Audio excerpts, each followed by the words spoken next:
In this section of our anatomy and physiology video lectures, we're to address the second type of tissue which is found within a human body.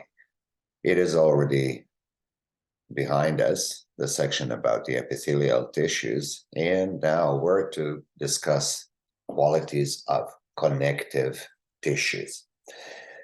I mentioned it that we're going to use this slide to start the presentation about connective tissues that could be quite complex and sometimes not so easy to grasp.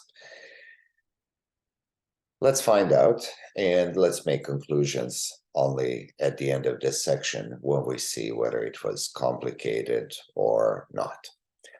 So connective tissues are finding themselves exhibiting varieties of qualities throughout the body. So it's not just one type of connective tissue, but rather multiple types.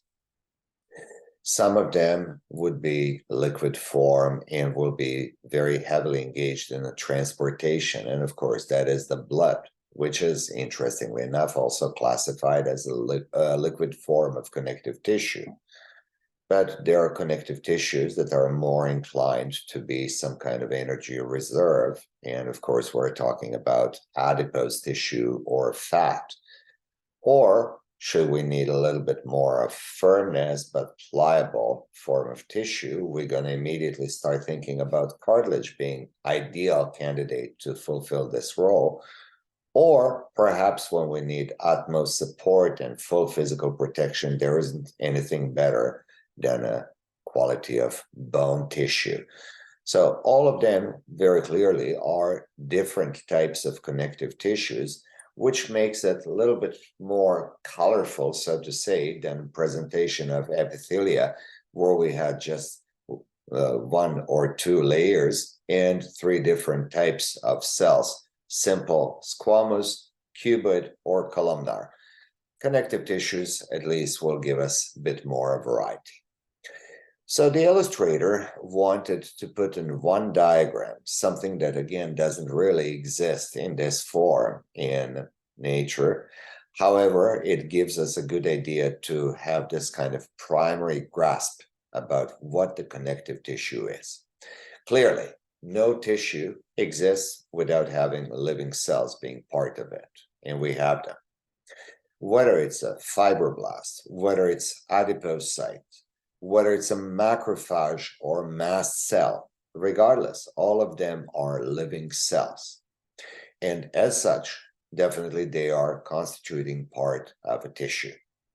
However, even this diagram shows a variety of different cells being quite widely spaced apart from each other.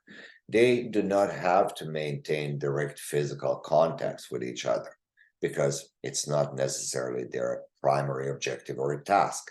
They're not like epithelial cells that have to get together and stick together through thick and thin.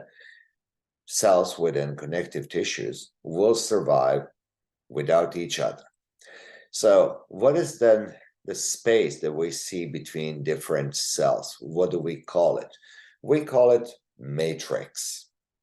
And if we would be asking one extra question, then what is the matrix made of?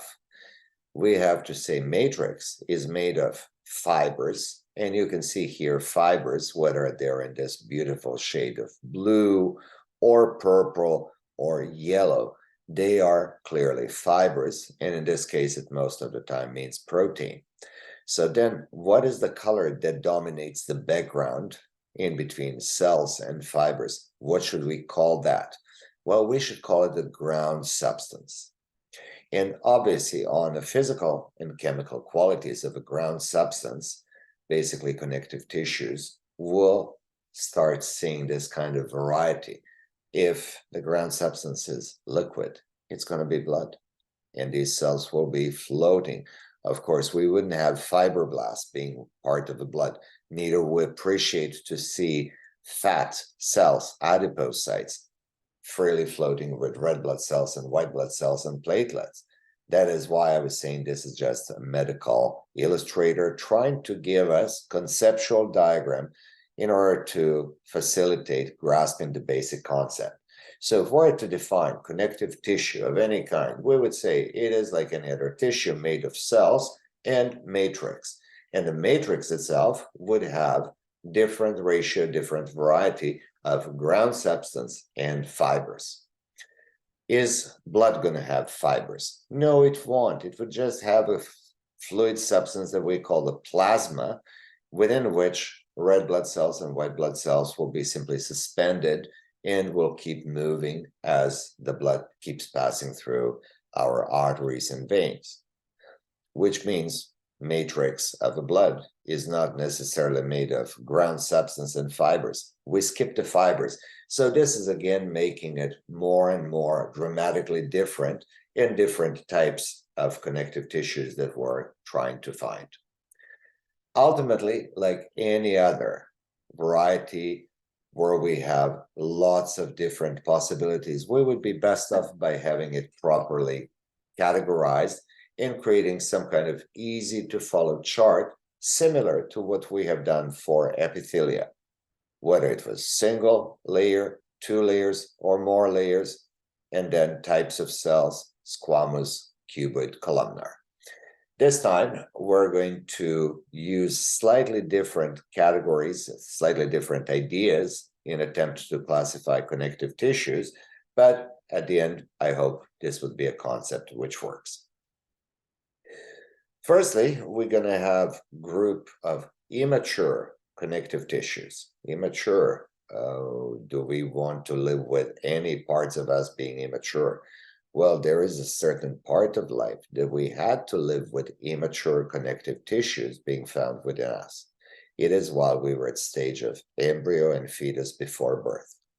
So we're going to have as examples of immature connective tissues, mesenchyme and mucous connective tissue. However, they would be replaced later on with tissues that are mature, so they're going to be just found, technically speaking, in our past. Second, much larger group of mature connective tissues will have to rely on some other kind of wits, how to best sort it and classify it. Do we have something that is easy to observe and immediately import this as one of these distinguishing points? I believe that we're going to have a good tool to help us out. So when we say mature tissues, we start with a group of connective tissues that are called loose connective tissue. Meaning of term loose could be accepted in a variety of different forms, but what is that kind of tissue level looseness? Basically, we're going to have a bit more of ground substance and a little bit less fibers. That'll result in this kind of relative looseness of mature connective tissue. The next group will be then opposite, dense connective tissues, where dominance of fibers in their density is clearly going to add a different physical characteristic for connective tissue. More fibers usually means more strength, more resilience, and therefore between loose and dense, we immediately start seeing and feeling the difference. Third group is cartilage. So it has to fit as structure or a tissue type of its own, because the cartilage itself is going to have some kind of sub-variations, whether it would contain more fibers of this kind or that kind. So we're going to have cartilage which is perfectly smooth like a glass. That's what we call a hyaline cartilage. Then we have a cartilage making our external ear and part of our external nose. That cartilage is extremely pliable, so we call it elastic, but not hyaline. And then we have a cartilage that sometimes is positioned between two bones, assisting them in forming a joint. And that cartilage has to have a high content of most durable fibers, so we call it fibrocartilage. That is obviously with a different use than a cartilage making part of our nose or ear, or cartilage which is smooth as glass, which we also use to facilitate assembly of joints. So loose, then dense connective tissues, cartilage. And I'm sure that right after cartilage, you expect, oh, there must be now bone. Yes, it is correct. Bone is also connective tissue, which would have its living cells, but its matrix will calcify, therefore yielding absolute strength, support, and physical resilience. Finally, the last two categories of connective tissues are liquid, it's a blood, which we already introduced a couple of times during this video, and perhaps one which we did not talk about. It is another fluid, but it is lymphatic system and the lymph, which is also like free of any fibers, but rather has fluid and number of different white blood cells. So therefore, we're seeing it as lymphatic and immune system that we usually say together. Let's try to go through some of these diagrams and illustrations and to try to complete the presentation of connective tissues in the shortest period of time, because we have some other more interesting and perhaps more time-consuming topics to cover. Immature embryonic tissue being called mesenchyme. I'm just here to explain the idea of why is it called immature. Well, the mesenchyme are predecessor cells that could make a different turns in their life and then start at one point making fibroblasts or making chondroblasts, cells that make cartilage, or making osteoblasts, cells that are going to form the bone. Of course, with the formation of bone and cartilage, we know that there would be no space for mesenchymal cells to continuously exist within a human body, as they have already transitioned into somewhat more complex form of life and cells with very specifically defined activities. There could be some mucous connective tissue that is observed within the umbilical cord of a fetus. As you can see, sporadic presence of cells, some fibers, but not excessively found, and ground substance that is filling it up. Mucous connective tissue, which practically protects blood vessels within the umbilical cord, preventing them from being nicked, from being twisted. And of course, if that happens, basically the flow of blood between placenta and fetus would be heavily aggravated. Now, in a mature form of connective tissues, we said we have loose connective tissues. Lots of things are within a matrix, but fewer fibers, more ground substance. This is an example of areolar connective tissue, where you can see some of the elastic fibers, some of the collagen fibers, but again, with lots of spaces between them, and of course, different types of cells that are populating this type of tissue. Fibroblasts are cells that are mostly generating fibers, hence their name, but within a connective tissue, it is not prohibited for other cells eventually to coexist. This is areolar connective tissue, typically found within a subcutaneous layer, adds a little bit of pliability. Fibers would nicely and easily tolerate stretch of the skin in any direction. So, of course, this is something that sits quite deep to our epidermis and integrates more superficial with deeper structures of the body. If we go and explore adipose tissue, so-called fat adipocytes or fat cells, it is going to be another example of loose connective tissue. As we know, like our adipose tissue, depending on which part of the body we're finding it, is clearly not exhibiting any kind of rigidity or firmness. This type of tissue is made by cells that are practically containing in excess of 95% of their cytosolic space.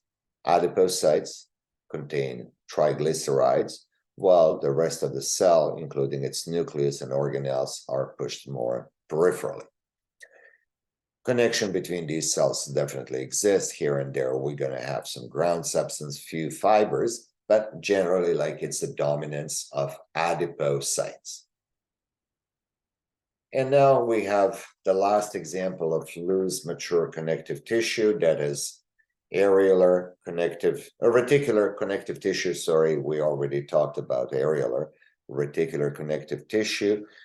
Lots of fibers, but also lots of cells in between fibers, which is practically something that we can see now and make a conclusion. In loose connective tissues, we have fibers, but also like lots of cells are there. This in particular, so example of a lymph node with its internal structure, with definitely lots of reticular fibers making its internal composition, but spaces between fibers are heavily populated with literally millions of white blood cells. Do not think about, is this now lymph connective as a connective tissue, or it is a reticular connective tissue? We're not talking about what populates the lymph node.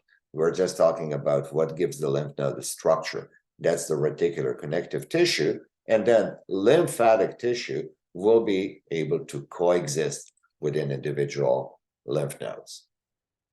So from these three loose connective tissues in mature form, areolar, connective, adipose, and reticular, now we're moving to so-called dense connective tissues. Right away, you see and feel the difference. Dominance of fibers on both photomicrograph or handmade diagram is staggering. Only here and there we can find some cells, and practically we can count them if we want. On this photograph, we have 1, 2, 3, 4, 5, 6, 7, 8, 9, 10, 11, 12, 13, 14 cells altogether. Can we count so quickly and easily the total number of cells on a reticular connective tissue? Of course we can't. But what is also interesting to see, that kind of density, the collagen fibers are thrown, all of them run in a single direction. They're practically parallel with each other. And that means if we try to stretch from left to right, basically with that many collagen fibers in place, certainly there will be very little yield by this tissue. Stretching it out in a different direction might result in us, in our attempt, being more successful, but practically this is what we see in formation of our skeletal muscles, where tendons really appreciate this kind of parallel run of fibers, preventing separation of muscle from the bone or bones it attaches through its contraction. That is example of dense, regular connective tissue. Regularity implies to parallel running bundles of fibers. Next example is dense, irregular connective tissue.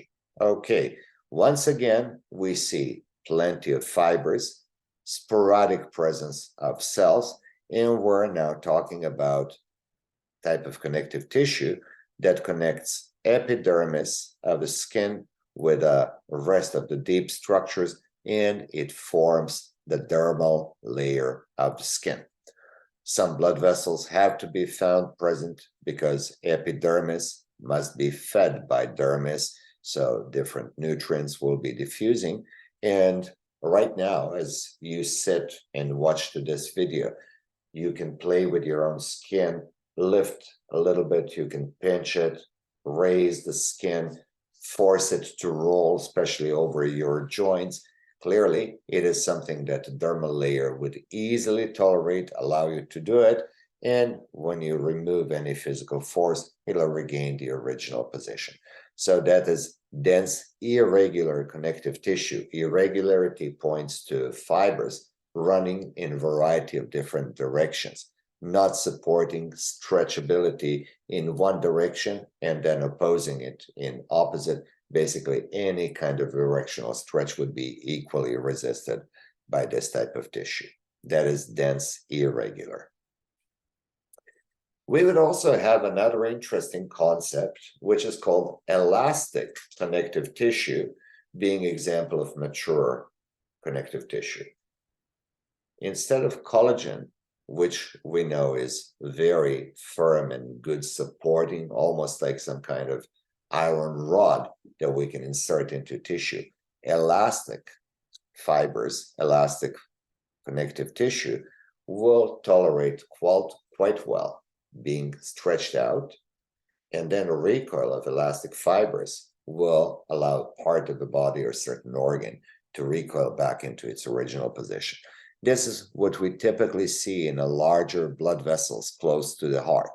Moment heart contracts, a huge volume of blood comes out of its chambers, forcing aorta, for example, to stretch out, to expand, to widen, in order to accumulate presence, or to allow the presence of blood coming from chambers, from ventricles of the heart. Then the heart's contraction will stop, and recoil of elastic fibers would not only be there to support and make aorta going back to normal size and normal shape. This recoil will actually add more propellant and will keep pushing blood away from the heart in between two consecutive heartbeats. That is why we have to find somewhere space and understanding for what the elastic connective tissue is. From loose to dense, now to cartilage. Cartilage, as we can see, is made of cells that are given specific name. Cartilage means chondros. So these cells are known as chondrocytes. They reside in the small designated spaces that are known as the lacunae, and it is chondrocytes or chondroblasts, basically their earlier, more active stage, which produced the matrix of a cartilage, which gave it its cartilaginous appearance. Total number of fibers differs as well as their quality. If fewer fibers are seen, as on this type of cartilage, we call it hyaline cartilage. Hyalos means texture of a glass, very smooth, almost we can say no texture. Although fetal bones are made of hyaline cartilage, it will be later replaced by bone tissue, but the hyaline cartilage will reside and end at the end point of bones. So when two glass cartilage covered ends of two different bone come together when forming a joint, basically these smooth cartilages of two different bones keep gliding and sliding relative to each other without triggering much of a resistance, without triggering much of a friction. And of course, hyaline cartilage actually supports a number of different movable joints within a human body. If the cartilage would have plenty of fibers, as you can see, then obviously it will become a little bit more resilient, a little bit less prone to stretch. And here is a good example that one part of the body, in this case, illustrator opted for tendon of the largest muscle of the body, the quadriceps femoris, obviously containing quite a lot of different collagen fibers. Still, we see lacunae with chondrocytes living within, but obviously this kind of direction and parallel bundling of so many fibers will increase the resilience. And the fiber cartilage, as I mentioned it earlier, also will cover, let's say, sternum, the chest bone, and the medial end of the collarbone or clavicle. Their surfaces will be covered with a fiber cartilage in order to avoid premature wear and tear, because that joint alone is going to be practically the only joint which attaches upper limb to the rest of the trunk, and a wear and tear would be quite expected. Finally, with the presence of elastic fibers, we are going to see elastic form of cartilage, like the one which makes structure of our external ear and parts of our external nose. From cartilage, we're going into bone tissue.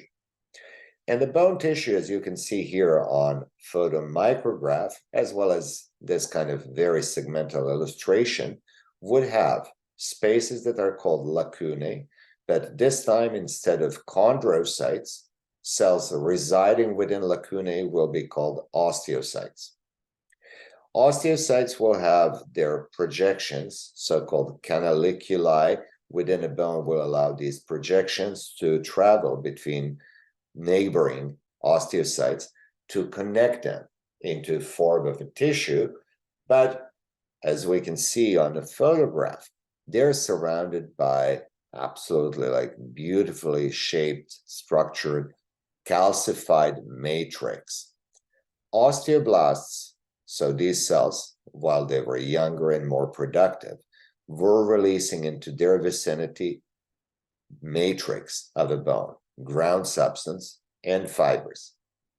Fibers are still present because regardless of bones, they would still have a little bit of inborn flexibility and pliability, not something that is noticeable, but bones do have ability to absorb a little bit of a physical impact. Hence, the fibers are very important. But the ground substance that will attract calcium will convert this into pretty much solid building material like cement, and it would surround individual osteocytes, which now cannot keep secreting more matrix because they're not secreting it into vacant space. They're now practically would be secreting it into already calcified, earlier made matrix. Arrangement of bone, and there are two different types of bone tissue, the compact bone as illustrated, and a spongy bone, as we might have a need to take a look at it later on, is really a little bit different. In a compact bone, calcified matrix really fills up the space around centrally positioned blood vessel, which still feeds those individual osteocytes. Most of the bone is made by compact bone, but at its ends, both upper and lower, we're going to start seeing increased dominance of spongy bone tissue that is practically much better to physically absorb the impact that our skeleton would be subject to on every single day. It would be made of smaller subunits called trabeculae. Again, composition of bone as a tissue would not be significantly changed compared to what we already know. So it's more macroscopical than microscopical features that helps us distinguish compact versus spongy bone. And finally, the blood and lymphatic system and immune system as last two types of connective tissues. We're going to have separate sections about blood and a separate section about lymphatic and immune system. So I don't want to bombard you with information that by itself will be repeated sometime soon, but we understand blood will have liquid content, liquid plasma that doesn't have fibers. Within plasma, variety of different cells would be suspended. Dominance of red blood cells is definitely like to be noticed first. We also have a large number of cellular fragments that are called thrombocytes or platelets, and white blood cells that come in a variety of different forms. We have at least 5 principal types of white blood cells, depending on size, shape of their nucleus, and presence or absence of different granular structures within the cell that'll help us to categorize it later on. Certainly, when you see this, you know that we're coming to the end of presentation, and we're using this as something that will link the next video in this series when we start discussion about the muscle tissue. For now, 2 large groups, epithelia and connective tissues, are behind us, and 2 additional types of tissues, the muscle tissue and the nervous tissue, are still to be covered, and 2 additional videos are going to come very soon. Thank you very much again for watching this video. I hope that it was not so difficult, but if you want my personal opinion, I never really liked this section so much about epithelial and connective tissues, because they really bombard the student with lots of information and not giving too much of a useful information immediately in return. But as they are building blocks of the body, basically it necessitates the need for us to address them properly, to understand at least the core basic about them before we can move on. I promise that muscle tissue and nervous tissue is going to be a little bit more lively, and I hope that you would be enjoying that one a little bit more than this. Anyways, thanks for watching it. See you soon. Bye for now.